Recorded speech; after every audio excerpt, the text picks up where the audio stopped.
So good morning everyone, welcome to newspaper decoded. आज हम 24 जून का द हिंदू न्यूज़पेपर देख लेते हैं। तो जो फर्स्ट न्यूज़ है बेसिकली यहाँ पे Iran launches missiles at US bases in Qatar and Iraq. तो कल जैसा हमने देखा था, यूएस ने बेसिकली ईरान की जो न्यूक्लियर साइट्स हैं जिनका नाम है इस्फहान, नतांज और फोर्डो, उस पर अटैक किया। तो उसी के रिटेलिएशन में बेसिकली ईरान ने भी जो यूएस के एयर बेसेस हैं ईरान और कतर और इराक में, कतर में जो उसका एयर बेस है उसका नाम है अल उवैद एयर बेस, उस पर अटैक किया। और जो इराक में उसका एयर बेस है उसका नाम है ऐन अल असद एयर बेस, है ना। और जो ये कतर वाला एयर बेस है, यहाँ पे 10,000 जो है अमेरिकन सोल्जर्स जो है बेस में रहते थे और हेडक्वार्टर भी सर्व करता था as a US central command, उस पर अटैक किया। और फिर कतर ने बेसिकली क्या बोला, कतर में जो यूएस के एयर बेस पे अटैक हुआ, कतर डिफेंस मिनिस्ट्री ने बोला कि उन्होंने सक्सेसफुली सारे मिसाइल्स को इंटरसेप्ट किया और कोई भी डेथ या इंजरी नहीं हुई, है ना। और एक कतर ने बेसिकली जो हमला हुआ है उसको अपनी सॉवरेनिटी और जो टेरिटोरियल इंटीग्रिटी है उसका उल्लंघन बताया, है ना।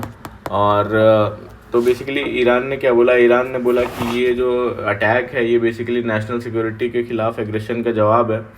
और वहाँ के प्रेसिडेंट बोलते हैं कि हम कोई वॉर नहीं चाहते, बट जो है कोई भी अगर अटैक होगा उसका जवाब ज़रूर दिया जाएगा। और इसराइल ने पहले मंडे को इसराइल ने ईरान की गवर्नमेंट पे काफ़ी एयर स्ट्राइक्स करी, है ना। तो ईरान ने भी कहा कि उन्होंने हैफा और तेल अवीव पर मिसाइल्स काफ़ी सारे जो है लॉन्च किए। और बेसिकली ईरान के जो फॉरेन मिनिस्टर हैं वो अब गए रशिया में, और उन्होंने व्लादिमीर पुतिन से मुलाकात की। दोनों ने रीजनल और न्यूक्लियर इश्यूज़ पर क्लोजली मॉनिटर करने की बात की है। तो रशिया का कोऑर्डिनेशन लेने गए बेसिकली ईरान के फॉरेन मिनिस्टर। जो नेक्स्ट न्यूज़ है उसमें बेसिकली यहाँ पे जो बाईपोल्स हुए थे 4 स्टेट्स में, उसके रिजल्ट आ गए हैं, है ना। तो रिजल्ट इंपॉर्टेंट नहीं है। बाईपोल इलेक्शंस क्या होते हैं, बाईपोल इलेक्शंस जो है बेसिकली, या बाई इलेक्शंस क्या होते हैं, जब एमपी या एमएलए कोई उसकी सीट वेकेंट हो जाती है ना, उसके टर्म से पहले, यानी 5 साल सर्व करने से पहले ये वेकेंट हो जाती है, तो बाई इलेक्शन करवाया जाता है उसकी सीट फिल करने के लिए।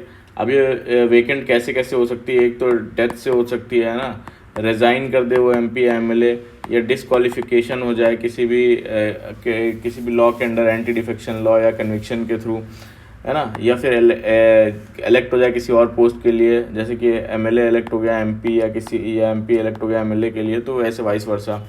और ये कंडक्ट कौन कराता है इलेक्शन, ये भी इलेक्शन कमीशन ऑफ इंडिया कराती है, नॉर्मल जैसे कोई भी इलेक्शन कराते हैं। और कोई भी जो बाई इलेक्शन होता है वो जब सीट वेकेंट हुई है उसके विदिन 6 मंथ्स जो है वो करवा देना होता है ना, ठीक है।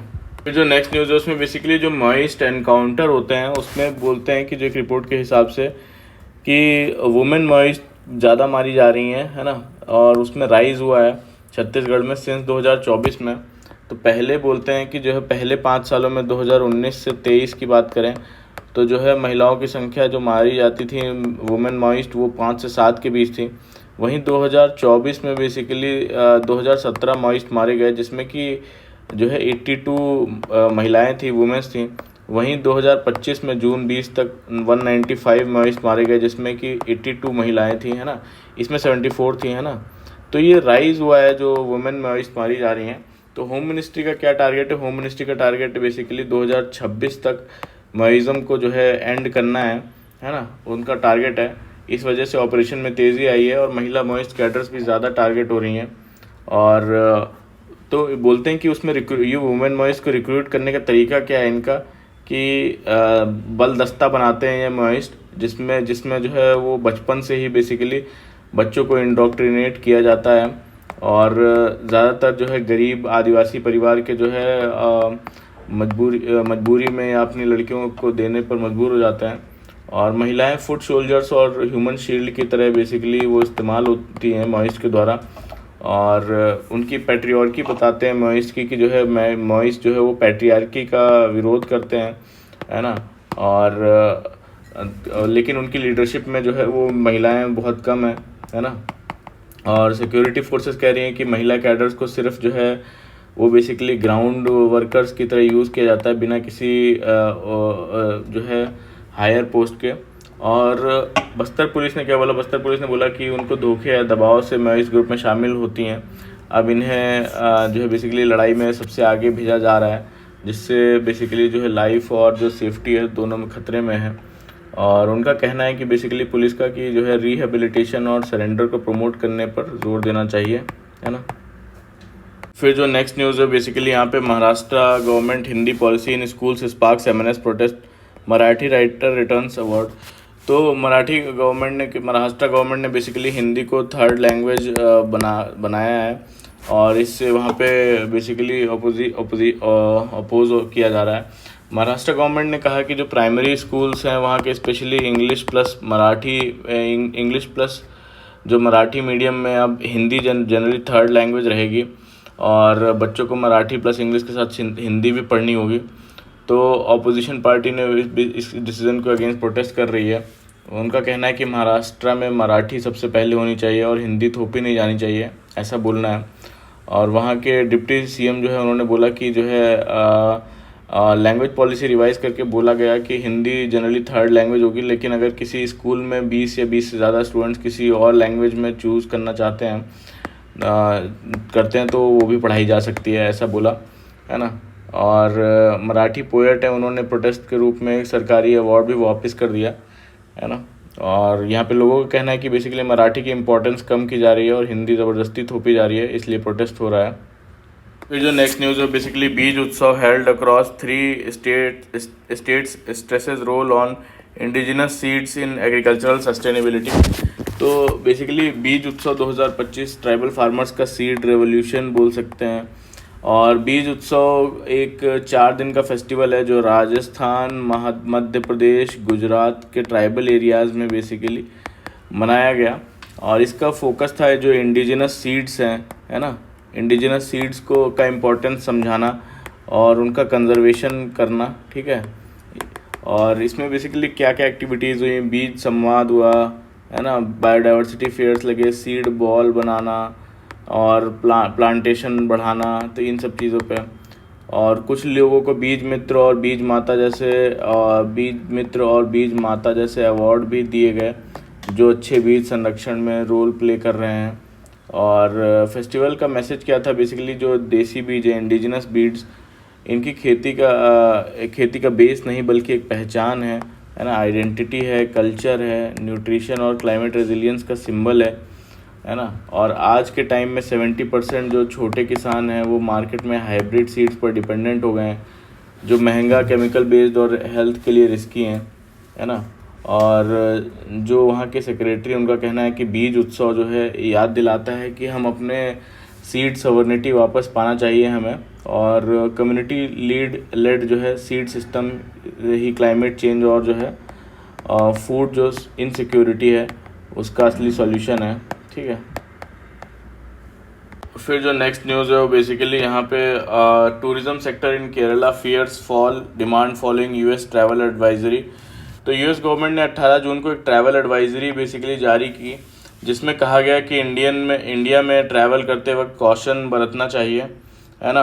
और एडवाइजरी में क्या क्या एरियाज़ मेंशन किए कि बेसिकली उन्होंने बोला, एडवाइजरी में बोला गया कि इंडिया में जो रेप और वायलेंट क्राइम्स हैं वो काफ़ी तेज़ी से बढ़ रहे हैं और ये कभी भी कहीं भी हो सकते हैं। तो एडवाइजरी में कहा गया, कुछ स्पेसिफिक एरियाज़ को मेंशन किया गया जैसे कि eastern Maharashtra, northern Telangana, west Bengal, Naxalite areas specially इसमें, Jammu and Kashmir, north east India. तो केरला का नाम इसमें नहीं था लेकिन इसका इम्पैक्ट केरला को भी होगा।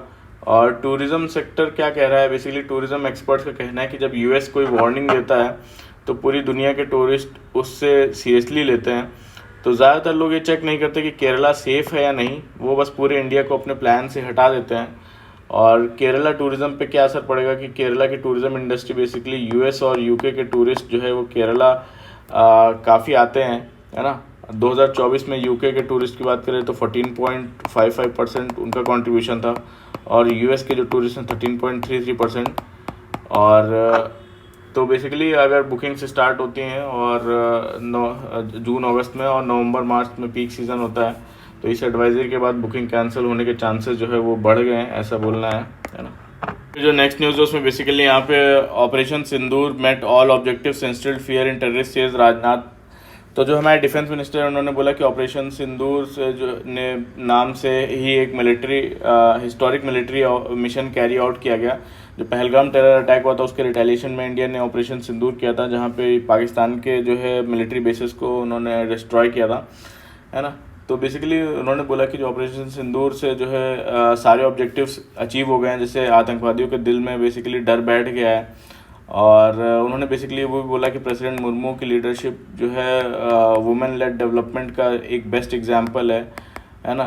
और उन्होंने डिफेंस मिनिस्टर ने एक बुक भी लॉन्च की जिसका नाम था wings to our hopes volume 2, ठीक है। और इसमें प्रेसिडेंट मुर्मू जी की 51 स्पीचेस का कलेक्शन है, हिंदी और इंग्लिश में दोनों में। तो इसमें बताया गया है कि नेशन, यूनिवर्सिटीज़ और टॉपिक्स जैसे इनोवेशन, वुमेन एम्पावरमेंट, इक्वालिटी और कल्चरल हेरिटेज भी है इसमें, है ना। और उन्होंने बोला कि जो है ये बुक एक गाइडिंग लाइट है विकसित भारत 2047 के लिए के विजन के लिए, है ना। और उन्होंने बोला कि जो प्रेसिडेंट है वो समझती हैं, जो डाइवर्सिटी को, डिप्राइव लोगों का दर्द जानती हैं और इक्वल अपॉर्चुनिटी का मैसेज देती हैं, ऐसा बोला डिफेंस मिनिस्टर ने। फिर जो नेक्स्ट न्यूज़ है उसमें basically Doval arrives in China ahead of Rajnath visit, stresses need to counter terrorism. तो इंडिया के जो नेशनल सिक्योरिटी एडवाइज़र हैं अजीत डोवाल जी और defence minister Rajnath Singh ji China में हैं। दोनों leaders Shanghai cooperation organisation meeting में हिस्सा ले रहे हैं। तो इसमें जानने से पहले एससीओ के बारे में देख लेते हैं। शंघाई कोऑपरेशन ऑर्गेनाइजेशन क्या चीज़ है ना। एससीओ बेसिकली एक रीजनल ग्रुप है जो एशिया के बड़े देश जैसे इंडिया, चाइना, रशिया एटसेट्रा सभी शामिल है। और ये ग्रुप मेनली बना था जो है किस लिए, सिक्योरिटी पर्पस से, सिक्योरिटी, टेररिज्म, इकोनॉमी और रीजनल पीस के लिए, ठीक है, इस पर्पस के लिए बना था। और ये 2001 में बनाया गया था। शंघाई चाइना में है इसका हेडक्वार्टर, ठीक है। पहले इसको शंघाई 5 कहते थे, फिर 2001 में उज़्बेकिस्तान जुड़ गया और नाम जो है एससीओ रखा गया। और तो इसमें 9 मेंबर कंट्रीज़ हैं। कौन कौन है? Basically India, Pakistan, China, Russia, Kazakhstan, Kyrgyzstan, Tajikistan, है ना, उज़्बेकिस्तान, ईरान। अभी इसने रिसेंटली ज्वाइन किया ईरान ने, है ना। तो बेसिकली एससीओ करता क्या है, एंटी टेररिज्म के खिलाफ, जैसे कि रीजनल एंटी टेररिज्म स्ट्रक्चर के ज़रिए जो है एंटी टेररिज्म ऑपरेशन करता है। बॉर्डर सिक्योरिटी, है ना, पीस बनाए रखने के लिए मेंबर देश अपने बॉर्डर पीस बनाए रखने के लिए कोऑपरेशन करते हैं। ट्रेड और इकोनॉमी, कल्चरल एक्सचेंज, ये सब चीज़ें होती हैं, ठीक है। और इंडिया 2017 में फुल मेंबरशिप एससीओ का लिया था इंडिया ने, है ना। अभी बेसिकली क्या है कि जो अपने डिफेंस मिनिस्टर और नेशनल सिक्योरिटी एडवाइज़र दोनों ही एससीओ मीटिंग के लिए चाइना में हैं। तो और ये ऑपरेशन सिंदूर और जो लाइन ऑफ एक्चुअल कंट्रोल के पास जो है टेंशन्स के बाद सबसे इंटेंस डिप्लोमेटिक वीक है। और कैलाश मानसरोवर यात्रा वापस शुरू कर दी गई है, 6 साल बाद यात्रा दोबारा से शुरू की गई है ना। और टोटल 750 इंडियन पिलग्रिम्स अगले 2 महीने में ये सेक्रेट जर्नी ज्वाइन करेंगे। और इंडिया चाइना की जो फ़्लाइट्स हैं, कोविड और जो गलवान क्लैशेस हुए थे, कोविड और गलवान क्लैशेस, है ना, उसके बाद फ़्लाइट सर्विसेज जो है वो सस्पेंड कर दी गई थी, रोक दी गई थी। और अब दोनों कंट्रीज़ डायरेक्ट फ़्लाइट रिज्यूम करने पर काम कर रहे हैं। और डोवल ने बेसिकली अजीत डोवल जी ने चाइना के फॉरेन मिनिस्टर से कहा बॉर्डर इश्यूज़ को रिजॉल्व करने के लिए बोला और क्रॉस बॉर्डर टेररिज्म के खिलाफ मिलकर काम करने की बात की। तो वहीं पे उनके जो फॉरेन मिनिस्टर उन्होंने बोला कि रिलेशन में जो है पॉजिटिव प्रोग्रेस हो रहा है। और तो बेसिकली और जो 2020 का गलवान क्लैश हुआ था, है ना, और उस पर पहली बार मिनिस्ट्री ने एलएसी का जिक्र नहीं किया। इससे सिग्नल मिलता है कि इंडिया चाइना रिलेशन नॉर्मलाइज होने की तरफ जा रहा है ना। तो एलएसी क्या है? एलएसी बेसिकली इंडिया और चाइना के बीच एक्चुअल ग्राउंड बाउंड्री है, लेकिन ऑफिशियली डिफाइंड बॉर्डर नहीं है इंडिया और चाइना के बीच में, है ना। और एक मिलिट्री कंट्रोल लाइन है जो इंडिया और चाइना के बीच की एक्चुअल पोजीशन को दिखाती है। ये 1947 और 48 के बाद डेवलप हुई और 1962 में जब इंडिया चाइना वॉर हुआ उसके बाद ये ज़्यादा इंपॉर्टेंट बन गई, है ना। इसके 3 सेक्टर हैं बेसिकली। वेस्टर्न सेक्टर जो लद्दाख और अक्साई चीन है, मिडिल सेक्टर हिमाचल और जो उत्तराखंड का है, फिर जो ईस्टर्न सेक्टर आता है नेपाल, ईस्टर्न सेक्टर आता है जो ये अरुणाचल प्रदेश जैसे कि साउथ तिब्बत का है कहता है, जिसे चाइना बेसिकली साउथ तिब्बत कहता है ना। तो इंडिया और चाइना के जो एलएसी की लोकेशन पर एग्री नहीं मानते दोनों, और चाइना कुछ एरियाज़ को अपना बोलता है जो इंडिया को कंट्रोल में होते हैं, और बेसिकली वाइस वर्सा इंडिया भी कुछ एरियाज़ को अपना बोलता है। पेट्रोलिंग होती है लेकिन कभी कभी फेस ऑफ भी हो जाते हैं बिटवीन सोल्जर्स, है ना। कि गलवान वैली में हुआ 2020 में, इंडिया और चाइना के सोल्जर्स के बीच वायलेंट क्लैशेस हुए, है ना। फिर जो नेक्स्ट न्यूज़ है इसमें बेसिकली यहाँ पे India slams organisation of Islamic countries for its unwarranted and incorrect references. तो बेसिकली हुआ क्या है कि ऑर्गेनाइजेशन ऑफ इस्लामिक कंट्रीज़ क्या है, बेसिकली एक ग्रुप है 57 जो मुस्लिम मेजॉरिटी देश हैं उनका ग्रुप है, और ये ग्रुप इस्लामिक जो कंट्रीज़ हैं उनके इंटरेस्ट और ग्लोबल इश्यूज़ पे बात करता है, उनको प्रोटेक्ट करता है। तो OIC ने टर्की में अपने 2 दिन की मीटिंग के बाद इंडिया बोला कि इंडिया में मुस्लिम्स का जो है सोशल मार्जिनलाइजेशन हो रहा है, और इंडिया और पाकिस्तान के बीच जो इंडस वाटर ट्रीटी है और जो अदर बायलैटरल एग्रीमेंट्स है उसका रेस्पेक्ट होना चाहिए। इंडिया पाकिस्तान को डायलॉग करना चाहिए सभी डिस्प्यूट्स सॉल्व करने के लिए। इनडायरेक्ट रेफरेंस कश्मीर का भी लिया। तो इंडिया ने क्या रिएक्शन रहा, बेसिकली इंडिया ने बोला कि जो है जो और OIC का जो स्टेटमेंट है वो अनवारंटेड है, ठीक है, बिना ज़रूरत का है और फैक्चुअली इनकरेक्ट है। और OIC जो पाकिस्तान के इन्फ्लुएंस में आके स्टेटमेंट दे रहा है, जब पाकिस्तान खुद टेररिज्म को जो है ऑफिशियल पॉलिसी बना चुका है ना, तो तब ऑर्गेनाइजेशन ऑफ इस्लामिक कंट्रीज़ को टेररिज्म पर कुछ ना कहना एक डबल स्टैंडर्ड दिखाता है। और पहलगाम जो टेरर अटैक हुआ जिसमें पाकिस्तान का हाथ था, और इसके बाद भी OIC ने उसका जिक्र तक नहीं किया, है ना। तो बोला कि वही इंडिया ने बोला आपके स्टेटमेंट बायस्ड हैं, आप पाकिस्तान के कहने पे इंडिया को ब्लेम कर रहे हो, जब असली प्रॉब्लम तो पाकिस्तान स्पॉन्सर टेररिज्म है, ऐसा बोलना इंडिया का रिएक्शन है। जो नेक्स्ट न्यूज़ है उसमें बेसिकली यहाँ पे एक दिल्ली बेस्ड वुमेन ने सुप्रीम कोर्ट में जो है एक केस फाइल किया, जिसमें ये डिसाइड होगा अब सुप्रीम कोर्ट के द्वारा कि जो सिंगल मदर्स हैं उनके जो बच्चे होते हैं उनके चिल्ड्रंस को OBC सर्टिफिकेट मिलना चाहिए या नहीं, है ना। फिर देखते हैं क्या होता है जब आएगा इसका कुछ वर्डिक्ट। नेक्स्ट न्यूज़ है बेसिकली इंडिया के प्राइवेट सेक्टर का पार्टिसिपेशन की बात है इन स्पेस, है ना। तो मिनिस्टर ने क्या बोला, बेसिकली जितेंद्र सिंह जी ने, इंडिया का प्राइवेट सेक्टर जो है वो अभी डेवलप हो रहा है ना, और स्पेशली एरियाज़ जो कि स्पेस टेक्नोलॉजी और बायोटेक्नोलॉजी से रिलेटेड है। तो बोला कि प्राइवेट सेक्टर को अभी थोड़ा वक्त लगेगा एक्सपर्टीज़ बिल्ड करने में, और जैसे डेवलप्ड कंट्रीज़ में होता है। तो बेसिकली बोला स्पेस सेक्टर में क्या प्रॉब्लम है, अगर स्पेस लोग पूछ रहे हैं कि जो है अगर स्पेस सेक्टर में प्राइवेट कंपनीज़ के लिए ओपन कर दिया गया है तो स्मॉल सैटेलाइट लॉन्च व्हीकल बनाने के लिए जो है वो प्राइवेट कंपनीज़ क्यों नहीं चुनी गई। तो इसरो ने बेसिकली क्या हुआ कि इसरो ने जो ये स्मॉल सैटेलाइट लॉन्च व्हीकल है उसको बनाने के लिए 511 करोड़ का कॉन्ट्रैक्ट दिया पब्लिक सेक्टर कंपनी HAL को, है ना। और तो रीज़न क्या बोला, बेसिकली मिनिस्टर ने बोला प्राइवेट कंपनीज़ के पास अभी इतनी तैयारी या कैपेसिटी वो नहीं है, और पर अब पॉलिसी बदली है और डेवलप हो रही है। और बायोटेक सेक्टर के बारे में क्या कहना है, बायोटेक स्टार्टअप्स को ग्रो होने में ज़्यादा बेसिकली टाइम लगता है ना। इनको अभी 7,000 करोड़ का मार्केट इक्विटी है, और पब्लिक स्टॉक मार्केट लिस्टिंग अभी नहीं हुई है पर आगे होगा। तो बेसिकली बोलना है कि पहले की जो पॉलिसीज़ प्राइवेट सेक्टर को इनकरेज नहीं करती थी, और न्यू गवर्नमेंट में पॉलिसी चेंज हुई है, प्राइवेट सेक्टर को स्पेस और साइंस जैसे एरियाज़ में ग्रो करने का मौका मिल रहा है, ऐसा बोलना है। और थोड़ा टाइम लगेगा लेकिन रास्ता साफ हो जाएगा, ऐसा एक टाइप का मैसेज दे रहे हैं। जो नेक्स्ट न्यूज़ है बेसिकली यहाँ पे Supreme court 3 year bar experience rules for जज एग्जाम ट्रिगर्स कंसर्न। तो अब बेसिकली क्या किया सुप्रीम कोर्ट ने, ये बोला कि अब जो जज बनने के लिए जुडिशियल एग्ज़ाम देने से पहले 3 ईयर का जो है वो आपका कोर्ट एक्सपीरियंस होना चाहिए, प्रैक्टिकल कोर्ट एक्सपीरियंस होना ज़रूरी है। तो उन्होंने बोला कि सिर्फ किताबों और नॉलेज लेना काफ़ी नहीं है, जो लोग जज बनते हैं उन्हें कोर्ट के एनवायरनमेंट जो है का प्रैक्टिकल एक्सपीरियंस वो ज़रूरी होना चाहिए, है ना। जिस दिन कोई जज बनता है उस दिन लोगों की ज़िंदगी जो लाइफ, प्रॉपर्टी और फ्रीडम बेसिकली तीनों से जुड़ी बातें डिसाइड करनी होती हैं, इसलिए कोर्ट रूम का असली काम देखना और सीखना ज़रूरी है। लॉ स्टूडेंट्स के ऊपर परेशान है कि बेसिकली एक यंग लॉ बेसिकली 2023, 24 और 25 के ग्रेजुएट्स ने पहले से एग्ज़ाम्स की प्रिपरेशन की थी बिना इस कंडीशन के। अब अचानक से ये 3 ईयर की जो प्रैक्टिस वाली कंडीशन है, और वो लोगों को डिस्क्वालीफाई हो जाएंगे कई सारे। इस वजह से कई स्टूडेंट्स ने सुप्रीम कोर्ट में रिव्यू पिटीशन फाइल की है।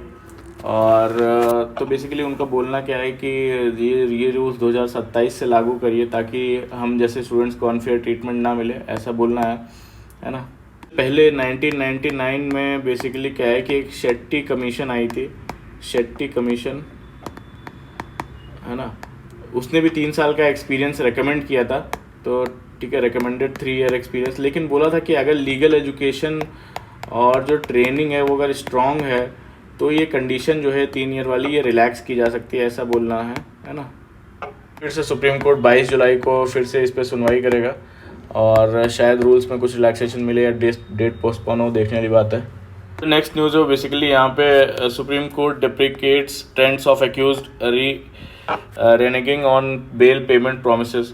तो सुप्रीम कोर्ट ने ये ट्रेंड नोटिस किया है कि कई लोग जब बेल मांगते हैं तो वो कोर्ट को इम्प्रेस करने के लिए बोलते हैं कि हम इतना पैसा जमा कर देंगे या लॉस भरपाई करेंगे, लेकिन बेल मिलने के बाद वो पैसा वापस नहीं देते। ये मेनली टैक्स इवेजन और जो फाइनेंशियल फ्रॉड वाले केसेस में हो रहा है। और क्या प्रॉब्लम है इस ट्रेंड में कि लोग कोर्ट को बेवकूफ़ बनाते हैं, पहले पैसा देने का प्रॉमिस करते हैं, फिर बेल मिल जाने के बाद पेमेंट नहीं करते, तो बाद में एक्सक्यूज़ेस बनाते हैं कि कंडीशंस जो है वो स्ट्रिक्ट हैं और मेरे लॉयर ने जो है बिना परमिशन के मेरी परमिशन के बिना बोला था, और इससे जुडिशल सिस्टम की जो रेस्पेक्ट है वो कम होती है ना। और तो बेसिकली जस्टिस विश्वनाथन जी ने क्या बोला कि कोर्ट के साथ ऐसा गेम नहीं खेल सकते और हम ऐसे लोगों को जो है कोर्ट का मिसयूज़ करने नहीं देंगे। तो अब बेसिकली लेकिन मैसेज क्लियर है कि ऐसे जो फ्रॉड प्रोमिसेस करके बेल लेना एक्सेप्टेबल नहीं होगा अब सुप्रीम कोर्ट के द्वारा, है ना। इस ट्रेंड को रोकना बेसिकली ज़रूरी है ना। फिर जो नेक्स्ट आर्टिकल है वो बेसिकली यहाँ पे Pakistan role in US West Asia calculus. तो यहाँ पे बेसिकली बोला गया है कि जो 22 जून को डोनाल्ड ट्रंप ने ईरान के 3 न्यूक्लियर साइट्स पर एयर स्ट्राइक किया, जो नतान्ज, इस्फहान और फोर्डो है। बोला अगर ईरान ने शांति नहीं रोकी तो और बड़े अटैक होंगे। पाकिस्तान के जो आर्मी चीफ हैं आसिम मुनीर, उन्होंने ट्रंप से वाइट हाउस में प्राइवेट लंच किया और ये एक बड़ी बात थी। जैसे लगता है कि अमेरिका और पाकिस्तान के बीच एक सीक्रेट अंडरस्टैंडिंग बन रही है। तो पाकिस्तान ने स्ट्राइक के बाद जो है ईरान के साथ अपनी जो बेसिकली लैंड बॉर्डर बंद कर दी, और इस जो ईरान से आता हुआ जो पेट्रोल और इलेक्ट्रिसिटी और फूड सब इफ़ेक्ट होगा, और पाकिस्तान की इकॉनमी बहुत बुरे हालत में है ना। और फिर से उसने बेसिकली डिफेंस, इस कंडीशन में भी डिफेंस जो है उसका बजट जो है वो बढ़ा दिया है ना। और IMF से नए लोन्स भी लिए हैं, ठीक है। जनरल मुनीर उसने क्या बोला कि बेसिकली हमारी आइडियोलॉजी सुपीरियर है और कश्मीर हमारा लेकिन पाकिस्तान खुद बलूचिस्तान में इंटरनल प्रॉब्लम जो है, पाकिस्तान के बलूचिस्तान में इंटरनल प्रॉब्लम्स फेस कर रहा है ना। पाकिस्तान अब ईरान के ख़िलाफ़ खड़ा हो रहा है। अब क्या हो रहा है, जैसे ईरान और इजराइल कॉन्फ्लिक्ट चल रहा है तो US ने भी ईरान के अटैक किया तो पाकिस्तान अब ईरान के ख़िलाफ़ खड़ा हो रहा है और US इजराइल का सपोर्ट ले रहा है। लेकिन इनके खुद के कंट्री के अंदर जो है बेसिकली शिया और सुन्नी कॉन्फ्लिक्ट वो भी बढ़ रहा है ना। तो अब बेसिकली बोलते क्या है कि पाकिस्तान ईरान के ख़िलाफ़ जाके US से फ़ायदा उठाना चाहता है, पर इससे उसके अंदर के टेंशन जो है, कंट्री के अंदर के टेंशन्स और बड़े हो सकते हैं। तो ये इस पूरे आर्टिकल में बोलना है ना। फिर जो नेक्स्ट न्यूज़ है वो बेसिकली यहाँ पे दिखाया है कि बेसिकली जो ग्लोबल वार्मिंग है और जो थर्स्ट वेव है ना, उसका क्या इम्पैक्ट हो रहा है। तो थर्स्ट वेव क्या होता है? थर्स्ट वेव का मतलब होता है जब 3 से ज़्यादा दिन तक बेसिकली, है ना, और जो हवा चलती है वो बहुत ज़्यादा पानी खींचने लगती है, ठीक है। एयर में जो है पानी जो है वाटर खींचने लगता है, तो ज़्यादा इसको बोलते हैं इवेपोरेटिव डिमांड। तो ज़्यादा इवेपोरेटिव डिमांड होती है, इसको थर्स्ट वेव बोलते हैं। तो रिपोर्ट में क्या बोला कि ग्लोबल वार्मिंग की वजह से जो थर्स्ट वेव है वो बेसिकली वो बढ़ गई है, ठीक है। यानी ज़मीन और पेड़ पौधे ज़्यादा सूखे रह जाते हैं इसकी वजह से, क्योंकि ज़्यादा पानी जो है हवा में चली जाती है ना। तो इवेपोरेटिव डिमांड का क्या मतलब है? जब टेम्परेचर, धूप, हवा की स्पीड और कम ह्यूमिडिटी होती है तो इवेपोरेटिव डिमांड बढ़ जाता है। और ये टर्म बेसिकली जो है US के साइंटिस्ट ने बेसिकली मीटपल कुकल और माइक हॉबिन्स ने दिया था। और तो बेसिकली अब इसको मेन कॉन्सेप्ट इंपॉर्टेंट है। थर्स्ट वेव क्या है? इससे बेसिकली किसानों के लिए क्या प्रॉब्लम होती है? अगर क्रॉप्स जो है जैसे राइस और वीट को पानी मिल भी रहा है फिर भी हवा ज़्यादा खींच लेती है ना, तो क्रॉप जल्दी जो है वो ड्राई हो जाती हैं और इरिगेशन की फ्रीक्वेंट ज़रूरत होती है कि जल्दी जल्दी पानी देना पड़ता है। और रिसर्च ने दिखाया कि थर्स्ट वेव ज़्यादा फ्रीक्वेंट हो गए, इनकी फ्रीक्वेंसी बढ़ गई है और लंबे समय तक चलते हैं, है ना, और ज़्यादा इंटेंस होते हैं बेसिकली, है ना। और इंडिया का क्या सिचुएशन है कि पहले स्टडीज़ में पता चला कि ह्यूमिडिटी जो है उसने टेम्परेचर को के इफ़ेक्ट को बैलेंस किया, लेकिन आने वाले टाइम में जो है टेम्परेचर ज़्यादा इफेक्ट करेगा और थर्स्ट वेव इंडिया में भी जो है वो बेसिकली बढ़ जाएंगे। नॉर्थ इंडिया और हिमालयाज़ में कि कुछ पार्ट्स में ज़्यादा इवेपोरेशन हो रहा है ना, और शायद वेजिटेशन या फार्मिंग की वजह से। तो फ्यूचर रिसर्च की ज़रूरत है बोलते हैं इसमें। इंडिया में अभी थर्स्ट वेव से ज़्यादा डेटा नहीं है। डिफरेंट क्रॉप्स और रीजन्स पे इस पर क्या इफेक्ट होगा स्टडी करना बाकी रहेगा, है ना। फिर जो नेक्स्ट न्यूज़ है उसमें basically dairy and agriculture impede India US bilateral trade deal. तो 9 जुलाई इज़ द डेट, है ना, जब जो है यूएस के रेसिप्रोकल जो टैरिफ्स हैं वो वापस से लागू हो जाएंगे अगर डील फाइनल नहीं हुई। तो अब इंडिया और यूएस के बीच एक mini trade deal basically bilateral trade agreement पर बातचीत चल रही है, लेकिन जो सबसे ज़्यादा डिसएग्रीमेंट है वो एग्रीकल्चर और डेयरी सेक्टर पे है ना। डिसएग्रीमेंट्स हैं। डेयरी इंडिया के लिए एक बहुत ही सेंसिटिव सेक्टर है, जिसे जैसे अमेरिका क्या करना चाहता है, अमेरिका अपने डेयरी प्रोडक्ट्स जो है वो को अलाउ करना चाहता है इंडिया में, है ना। तो अब ये डील ज़रूरी क्यों है? बेसिकली इंडिया चाहता है कि डील 9 जुलाई से पहले हो, लेकिन ऑफिशियल्स कह रहे हैं कि डेस्परेशन नहीं है। अगर डील नहीं होती तो जो है टैरिफ 2 अप्रैल के लेवल पे जो 2 अप्रैल को टैरिफ्स लगे थे वो उस लेवल पे पहुंच जाएंगे, कुछ प्रोडक्ट्स पे ज़्यादा और कुछ प्रोडक्ट्स पे कम। क्या होगा अगर ये डील फाइनल नहीं हुई? तो इंडिया के कुछ एरियाज़ में लूज़ करेगा, कुछ में गेन करेगा। और यूएस इस वक्त जो है किसी और कंट्री के साथ इतनी डील में नहीं इन्वॉल्व हो रहा है जितना इंडिया एक एक्टिव नेगोशिएटर दिख रहा है। और नेक्स्ट स्टेप ये है कि इंडियन ऑफिशियल्स यूएस जाएंगे नेक्स्ट राउंड ऑफ मीटिंग के लिए, है ना, और दोनों पे बात होगी। बेसिकली फर्स्ट ट्रांच ऑफ जो बायलैटरल ट्रेड एग्रीमेंट है और मिनी ट्रेड डील पे जो ये हो रही है। और ईरान टेंशन्स का क्या इम्पैक्ट है? ईरान ने यूएस बेसिस पर सीरिया में अटैक किया और सिचुएशन ज़्यादा सीरियस हो गई है। स्टेट ऑफ हॉर्मुज से शिपमेंट में दिक्कत आ सकती है ना। गवर्नमेंट का कहना है कि कॉस्ट बढ़ सकती है और अल्टरनेटिव शिपिंग रूट्स यूज़ करने पड़ेंगे। नेक्स्ट न्यूज़ में बेसिकली यहाँ पे हॉर्मुज ब्लॉक्स मे बेनिफिट इंडियन रिफाइनर्स। तो स्टेट ऑफ हॉर्मुज जो है बेसिकली जो जैसे इंडिया है, पाकिस्तान, ईरान और यहाँ पे पर्शियन गल्फ़ हो गई, फिर उसके बाद में यहाँ पे ऐसे, तो ये पर्शियन गल्फ़ हो गई, अरेबियन सी हो गई। तो यहाँ पे जो है ये स्टेट ऑफ हॉर्मुज है, ठीक है। और तो बेसिकली ये बोलते हैं कि जो है ये अगर बंद हो गया और ये टेंशन अगर बढ़ गया तो जेट फ्यूल और जो डीजल है, गैस ऑयल, है ना, इसके एक्सपोर्ट में डिसरप्शन का रिस्क है, खासकर जो यहाँ से यूरोप और जो है जाने वाले शिपमेंट पर। तो इंडिया को क्या फ़ायदा हो सकता है कि इंडिया की सिर्फ थोड़ी सी रिफाइंड जो फ्यूल एक्सपोर्ट है वो स्टेट ऑफ हॉर्मुज से थोड़ा सा जाता है। इसलिए अगर यूएई और सिंगापुर जैसे जो हब्स में सप्लाई चेन अगर रुकती है तो इंडिया के रिफाइनर्स के पास यूरोप को जो है फ्यूल बेचने का एक बड़ा मुनाफा हो सकता है, मौका है। और यूरोप को जेट फ्यूल की ज़रूरत है ना। और अगर सप्लाई चेन कम होती है तो यूरोप हाई प्राइसेस देने को तैयार होगा।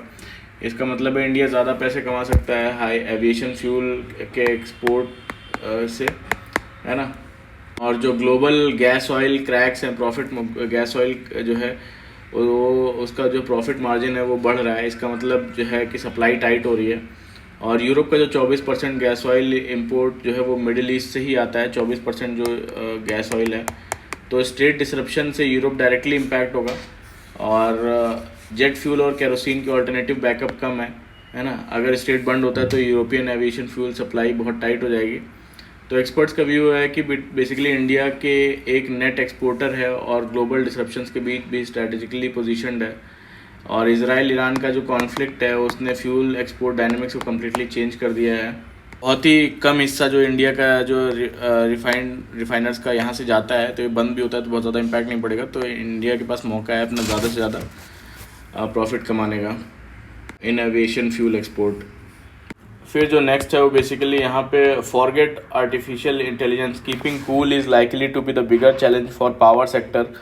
तो अब यहाँ पे क्या हो रहा है कि ग्लोबल पावर डिमांड क्राइसिस है, एसी वर्सेस बेसिकली बोलते हैं आर्टिफिशियल इंटेलिजेंस, है ना। तो क्या हो रहा है, दुनिया भर में इलेक्ट्रिसिटी की जो डिमांड है वो बेसिकली तेज़ी से बढ़ रही है। इसके दो बड़े रीज़न है, डेटा सेंटर्स और आर्टिफिशियल इंटेलिजेंस सर्चेस पे कंट्रीज़ जो है फोकस कर रही हैं। प्लस दूसरा जो है वो एयर कंडीशनर्स हैं, जो कूलिंग सिस्टम होता है। दोनों ही 2035 तक बेसिकली बोलते हैं कि 3 गुना ज़्यादा इलेक्ट्रिसिटी यूज़ करेंगे। और डेटा सेंटर्स की बात करें तो डेवलप्ड कंट्रीज़ में जो है वो जैसे यूएस, यूरोप, जहाँ पावर ग्रिड स्ट्रॉन्ग है, डेवलप्ड कंट्रीज़ में डेटा सेंटर्स। और एसी जो है वो बेसिकली डेवलपिंग कंट्रीज़ में डिमांड बढ़ रही है, जैसे इंडिया और इंडोनेशिया हो गया, जहाँ एनर्जी सिस्टम फ्रेजाइल है। तो अब बेसिकली अब बोलते क्या है कि हीट वेव्स ज़्यादा हो रहे हैं, है ना, क्लाइमेट चेंज इफेक्ट हो रहा है, और ख़ासकर हीट वेव साउथ एशिया जैसे इंडिया और साउथ ईस्ट एशिया में ज़्यादा हो रहा है। और एसी की डिमांड भी बढ़ रही है, वरना हीट से हज़ारों मौतें हो सकती हैं। और तो बोलते हैं कि जो है अब जैसे अर्बन बूम हो रहा है, तो कैसे हो रहा है, जिसमें कि कूलिंग ज़्यादा डिमांड है, जैसे नए घर बन रहे हैं, नए घर बन रहे हैं, नए जो ऑफिसेज बन रहे हैं, ज़्यादा इसमें ज़्यादा एसीज लग रहे हैं ना। और तो बेसिकली 2022 में जो है वो 36% हाउस होल्ड्स के पास एसी था, जो 2035 में 50% हो जाएगा, और 2060 में वो बढ़कर 60% तक लोगों के पास एसी होगा। और अभी तक इंडिया के पास जो है 5% ग्लोबल एसी हैं, जो 2035 तक जो है वो 13% एसी हो जाएंगे। तो चैलेंजेस क्या हैं, डेवलप्ड वर्ल्ड के लिए चैलेंजेस ये हैं कि डेटा सेंटर्स पावर प्लांट्स के पास बन रहे हैं, है ना, ईजिली सप्लाई के लिए। और डेवलपिंग कंट्रीज़ में रिमोट जगह पे नए बिल्डिंग्स, ग्रिड एक्सपेंशन और पावर जनरेशन दोनों ज़रूरी है। तो अब बेसिकली एनर्जी मिक्स का यूज़ होगा, कोल का यूज़ बेसिकली क्या होने वाला है, कोल का यूज़ बढ़ेगा इंडिया और इंडोनेशिया में, ठीक है। पॉल्यूशन और ग्लोबल वार्मिंग बढ़ सकती है इससे, ठीक है, पॉल्यूशन और ग्लोबल वार्मिंग बढ़ सकती है कोल के यूज़ से।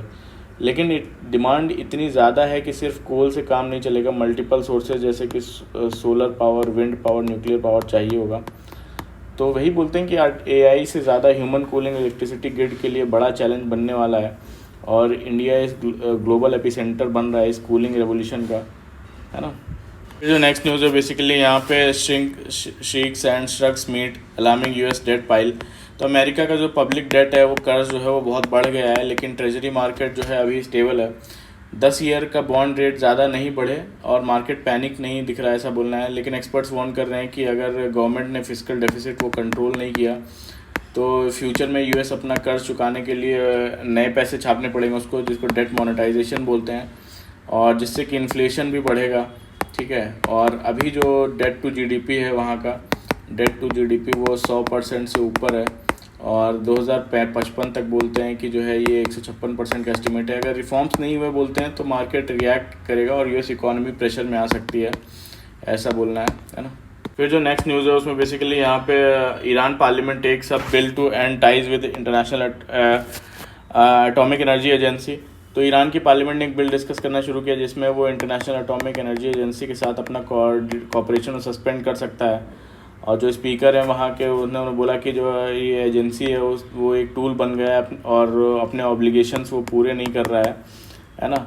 तो दूसरी तरफ वियना में जो है इसके जो चीफ हैं राफेल ग्रॉसी, उन्होंने बेसिकली वार्निंग दी कि अगर डिप्लोमेसी का रास्ता अपनाया नहीं गया तो न्यूक्लियर एक्सीडेंट हो सकता है, और दुनिया का नॉन प्रोलिफरेशन सिस्टम जो बेसिकली न्यूक्लियर वेपन्स को प्रोलिफाई ना कराने के जो सिस्टम है वो टूट सकता है। उन्होंने कहा जो है उनकी तैयारी टेंशन ख़त्म करने के लिए और मदद करने के लिए वो रेडी हैं, है ना। तो इंटरनेशनल एटॉमिक एनर्जी एजेंसी क्या है, बेसिकली एक इंटरनेशनल ऑर्गेनाइजेशन है जो वर्ल्ड में न्यूक्लियर एनर्जी जो होता है उसका पीसफुल यूज़ के लिए जो है यूज़ हो उसके लिए इंश्योर करती है ना। तो इसका मेन काम है न्यूक्लियर वेपन्स का स्प्रेड रोकना, है ना, और जो इंस्पेक्शन और मॉनिटरिंग करना, जो न्यूक्लियर साइट्स हैं इंस्पेक्ट करना, ताकि कोई कंट्री सीक्रेटली न्यूक्लियर बॉम्ब तो नहीं बना रहा। सेफ्टी स्टैंडर्ड्स जो है सेट करना, न्यूक्लियर पावर प्लांट्स और रेडिएशन सेफ्टी के इंटरनेशनल रूल्स बनाता है कि वो सिविलियन पर्पस से ही यूज़ हो। कोई भी न्यूक्लियर रिएक्टर है तो उसका न्यूक्लियर एनरिचमेंट ना हो, यूरेनियम एनरिचमेंट करके न्यूक्लियर बॉम्ब ना बनाए कोई। और टेक्निकल सपोर्ट भी देता है डेवलपिंग कंट्रीज़ को न्यूक्लियर टेक्नोलॉजी को सेफ़ तरीके से यूज़ करने के लिए। और इसका जो हेडक्वार्टर है वो वियना ऑस्ट्रिया में है ना, वियना ऑस्ट्रिया, ठीक है। 1957 में ये बनाया गया था। फिर जो नेक्स्ट न्यूज़ है उसमें बेसिकली यहाँ पे US to screen social media accounts और नॉन इमिग्रेंट वीज़ा एप्लीकेंट्स। तो अब अमेरिका ने जो FM या J वीज़ा होता है उसको अप्लाई करने वाले सभी एप्लीकेंट्स को अपना जो सोशल मीडिया अकाउंट है उसको पब्लिक करना होगा और करने पड़ेंगे। यूएस गवर्नमेंट ने कहा कि वीज़ा लेना एक नेशनल सिक्योरिटी डिसीज़न है और इसलिए उन्हें एप्लीकेंट्स की ऑनलाइन एक्टिविटी चेक करनी होती है। 2019 में सोशल मीडिया आईडीज़ मांगी गई थी, है ना, जा रही हैं, लेकिन अब उनकी प्राइवेट सेटिंग्स भी पब्लिक होनी चाहिए। इसका जो मेन एम है उन लोगों को आइडेंटिफाई करना जो यूएस के लिए थ्रेट हो सकते हैं। और वीज़ा अपॉइंटमेंट जल्दी रिज्यूम होंगी। एम्बेसी की साइट्स चेक करते रहिएगा, इसमें ऐसा बोला है ना। तो ये था पूरा आज का हमारा द हिंदू का न्यूज़ डिस्कशन, जिसमें हर एक न्यूज़ हमने डिटेल में डिस्कस करी और आपके एग्ज़ाम पर्सपेक्टिव से। और तो अच्छा लगा हो तो प्लीज़ लाइक करिएगा, कमेंट भी करिएगा और सब्सक्राइब कर लीजिएगा हमारे channel. Thank you very much for the discussion.